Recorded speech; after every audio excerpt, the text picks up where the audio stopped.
और जबरदस्त फॉर्मूला मैं जो करवाने जा रहा हूँ वो करवाने जा रहा हूँ चूज का फॉर्मूला। चूज का इस्तेमाल याद रखो स्टूडेंट किस लिए किया जाता है?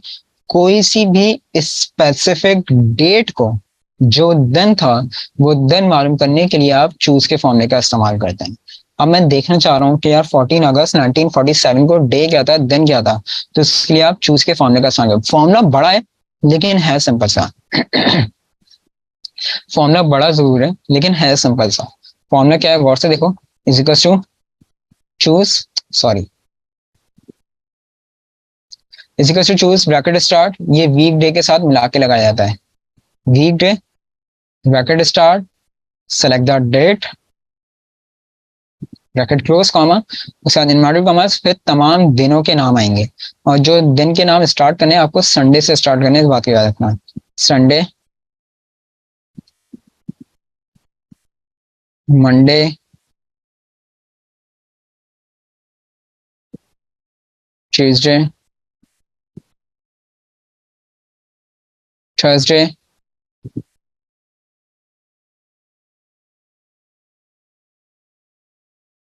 एक मिनट, वेडनेसडे, थर्सडे आ जाएगा फिर आपके पास। Second last is Friday and the last one is Saturday.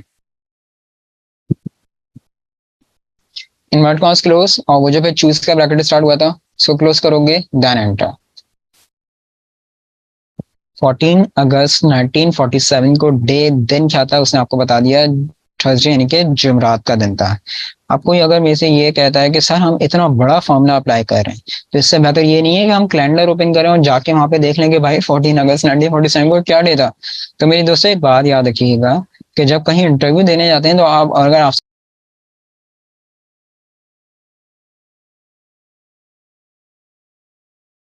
सवाल कर लिया जाता है तो आप, हम उनको ये नहीं कह सकते कि सर मैं कैलेंडर देख के बता देता हूँ आपको। वो फिर आपको क्या जवाब देंगे आपको ज्यादा बेहतर अंदाजा लगा सकते हैं, सही है।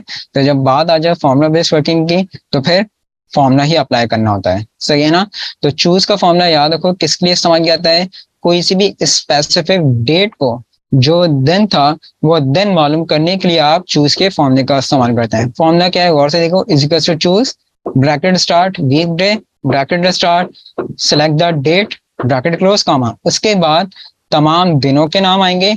एक बात याद रखिएगा, बेशक हमारा संडे ऑफ होता है लेकिन हमारा जो वीक स्टार्ट होता है वो संडे से स्टार्ट होता है और सैटरडे पे आके कंप्लीट होता है, इस बात को याद रखिएगा।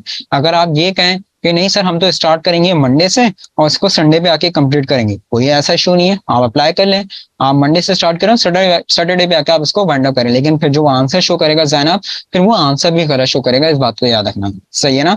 वो आंसर गलत देगा, फिर एक्यूरेट आंसर आपके पास नहीं लेकर आएगा क्योंकि आपने सीक्वेंस वो नहीं लिखी जो फॉर्मूले की, यानी कि जो हमारी वीक की सीक्वेंस होती है, राइट।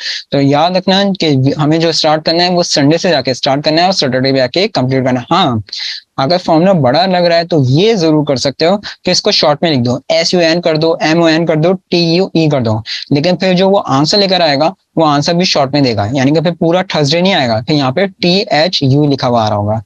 आ गया समझ में? क्लियर है? तो चूज का फॉर्मूला किसके लिए इस्तेमाल किया जाता है? कोई सी भी स्पेसिफिक डेट को, जो दिन था वो दिन मालूम करने के लिए आप चूज के फॉर्मूले का इस्तेमाल करते हैं। नेक्स्ट एक और जबरदस्त फॉर्मूला जो मैं अप्लाई करवाने जा रहा हूँ वो है आपके पास इनडायरेक्ट का फॉर्मूला। देखो मैंने कहा था कोशिश करूंगा कि जब तक मेरी क्लासेस में कुछ ऐसी चीजें भी आप लोगों के साथ शेयर करूं जो इंटरव्यू पर्पस में पूछी जाती हैं या पूछी गई थी। ऊपर कुछ फॉर्मूलास मैंने अभी बताए तुम लोग को, जिसमें कॉलम का फॉर्मूला बताया मैंने, एग्जैक्ट का फॉर्मूला बताया मैंने, इसी तरह से इनडायरेक्ट का फॉर्मूला भी है। ये भी इंटरव्यू पर्पस में पूछा गया था और बड़ा ही जबरदस्त फॉर्मूला है ये।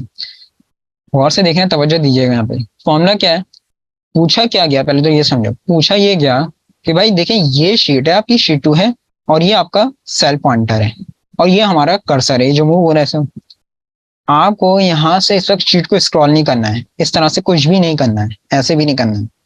आप सिर्फ और सिर्फ हमें काम करें, यहीं पे रहते हुए आप हमें ये बताएं कि हमने इस शीट के सेल नंबर A5 पे क्या लिखा हुआ है वो पता करके हमें बता दें कि ये जो शीट 2 है ना, इस शीट 2 के सेल नंबर A5 पे क्या लिखा है वो हमें जरा पता करके बताएं, सेल को आपको पॉइंटर को ये शीट को मूव भी नहीं करना, आप यहीं पे रहते हैं, हमें बता दें कि इस शीट के सेल नंबर A5 पे क्या लिखा हुआ है। अब वो कैंडिडेट जो था, जो इंटरव्यू दे रहा था, वो उस वक्त कंफ्यूज हो गया, उसको नहीं पता था।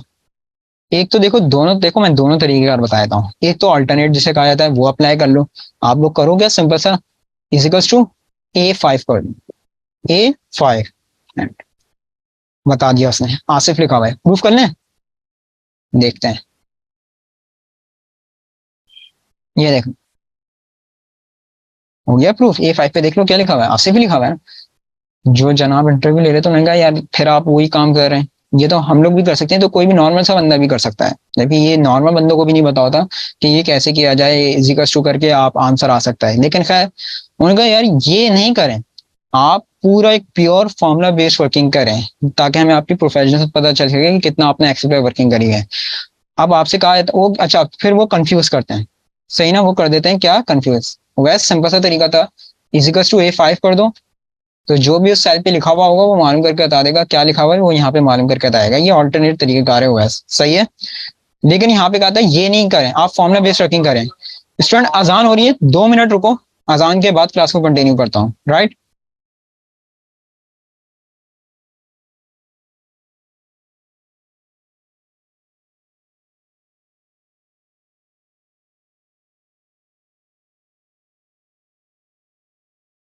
अच्छा स्टूडेंट, कंटिन्यू करते हैं क्लास को। तो वो तो था ऑल्टरनेट तरीके का, उन्होंने कहा वो नहीं करना यार, एक प्रोफेशनल बेस्ड आप फॉर्मुला बेस्ड वर्किंग हमें करके बताएं, कि आप ये बताएं कि इस शीट के सेल नंबर A5 पे क्या लिखा हुआ है। अच्छा, उन्होंने कहा चले ये छोड़ें, वो सामने जो कैंडिडेट था उसको और कंफ्यूज करते हैं।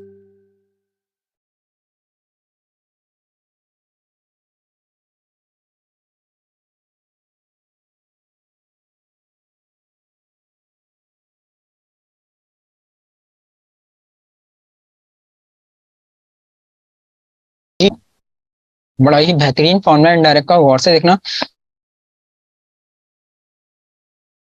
कि उन्होंने और कंफ्यूज करा सामने वाले कैंडिडेट को। उन्होंने कहा अच्छा ये छोड़ें, एक काम करें कि ये जो शीट 3 आ रही है ना आपके पास में, शीट 3 के सेल नंबर G2 पे क्या लिखा हुआ है वो मालूम करके बताएं।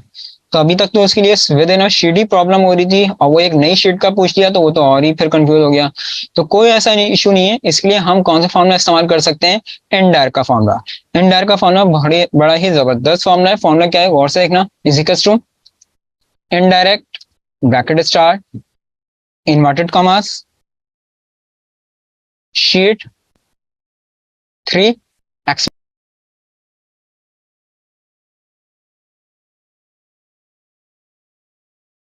साइन। ये साइन कहाँ से आता है, जो 1 2 3 4 लिखा होता है ना, तो शिफ्ट दबा के 1 प्रेस करोगे तो ये साइन आ जाएगा, शीट 3 एक्सप्लेनेटरी साइन। और सेल नंबर कौन सा कह रहे थे, G2।